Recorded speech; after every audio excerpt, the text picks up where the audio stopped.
my God. We will not see this and not be there all through the day. You can imagine. No wonder the protest is progressing.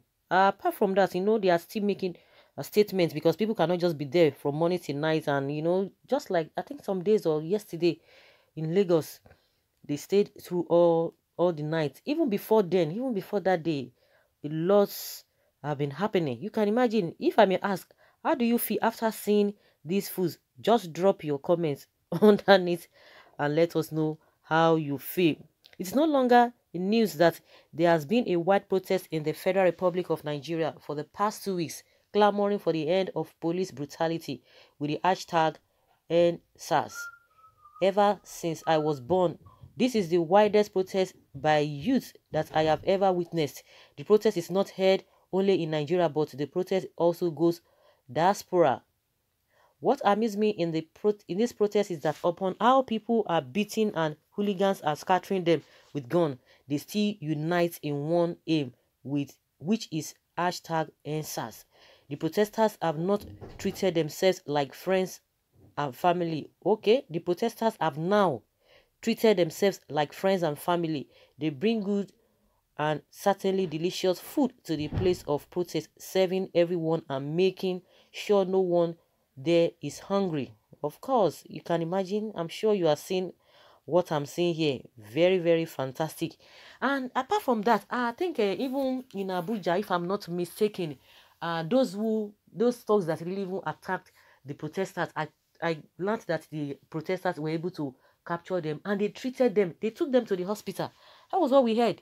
That is to tell you how genuine these protesters are. And this is not giving the politicians sleepless nights because there's nobody to hold. There's nobody to say, oh, we want to hold meeting with you. They've been able to gather some people, but they felt that was going to work. But now the people who are saying we don't have leader, everybody is the leader, and a situation whereby everybody is just coming out at the same time, all in all places. So who are you going to say is controlling who or controlling who? Because everybody just came out at the same time. So these are the things that causing the politicians headache.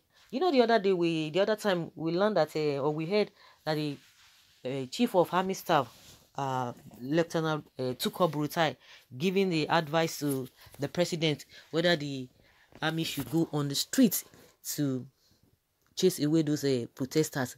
And from the account of army saying that those people are noisemakers, that they are subversive or whatever their English they are using. You can imagine that they want to defend democracy, they want to do this, they want to do that. It's not going to help. It's not going to help. You can see the kind heart that these protesters, those who are really at the forefront of this protest, see the kind of heart they have, see what they are sharing. And again, the one that really touched me most was that they caught these thugs attacking them and they took them to hospitals. You can imagine.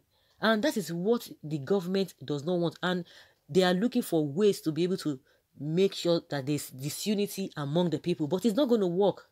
They've used many, many tactics before now.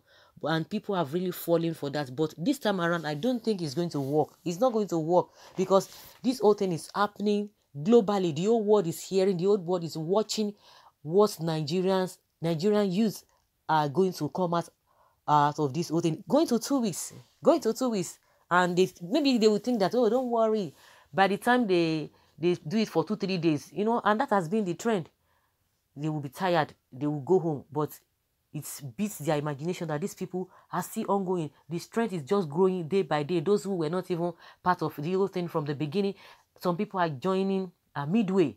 And the funniest thing and the good thing about this whole thing is that no politician can even come near because they didn't even know how it started. No politician can really come because it's not really affecting them. Those who are really affected, whether those among the celebrities, their friends and their family members, they've had this kind of experience. You can imagine when Genevieve Ñ1Ç came out and said, oh, whether a niece or a nephew, either of the two, that was manhandled by this same SARS. A lot of people I've heard from radio presenters, TV presenters saying the same thing. They had an encounter with these people. So this is not what maybe somebody told you this, somebody told you that. People who have a first-hand experience with this so-called SARS. They are coming out. So it's a genuine thing. It's not as if maybe somebody is trying to be politically, maybe the whole thing is politically motivated, just like the presidency wants us to believe. The president's aide came out, Bashar Ahmad, saying that, oh, those who lost election, that is what they always know. Election, election, election. You are there now, do the right thing, you are not doing the right thing. The same thing that you did to the previous government, now you are doing worse things, and you expect people to keep quiet. Now saying that those who lost election, the losers of a 2019 elections, they are the ones that are sponsoring these people. Because they've never had that experience. They are always in their comfort zone. Of course, he got the job he's doing on a platter of gold, man no man, quota system. That's why you can come out. People who have had experience with one-on-one, different type of people. Not that they brought themselves together at different places, most especially those who are always traveling, during this Biniore road. We've had a lot of people complain before now. Some months back, some people complained, came on radio. They complained and nobody listened. Now people are coming out to say, yes, I have experience with these people. I had experience with these people. And you are saying some politicians are motivating them. They are sponsoring them. Those who lost election. You can imagine. And whether politicians from opposition too, they don't have a grip on this whole thing. They don't have grip. So it is not something that, oh yeah, you give them this thing. You give them money, or you try to bribe them, bribe your way out, whether even the opposition politicians. So it goes beyond that. It goes beyond that. But on a lighter note, see those food there, very tempting. Honestly, very, very, very, very tempting, and that is a good one. A lot of people are joining day by day. People are joining day by day, and this is really, it has really beat the imagination of the politicians. Well, so this is Nigeria. Yes, this is Nigeria. The protest is for the okay, someone is saying the protest is for rich and average only. Who says so?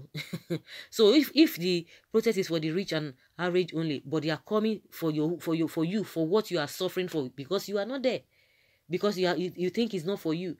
Anybody can go there, and that is how it has been. But some people will still want to bring some kind of a hindrance to this whole thing. And someone asked her that the protest is for the interest of everybody, which is true. If you can't go there, people are coming out on your behalf. So what are we talking about? Because it could be anybody. It could be anybody. Some people, unfortunately, they've lost their lives in the process. Someone say, an avenue to use some people's destiny. Because these are the things that you think. Oh, someone say, I'm going to join very soon. Nice one. Wow, this is really lovely. So guys, leave your comment below and let's have your take on this issue. Thank you.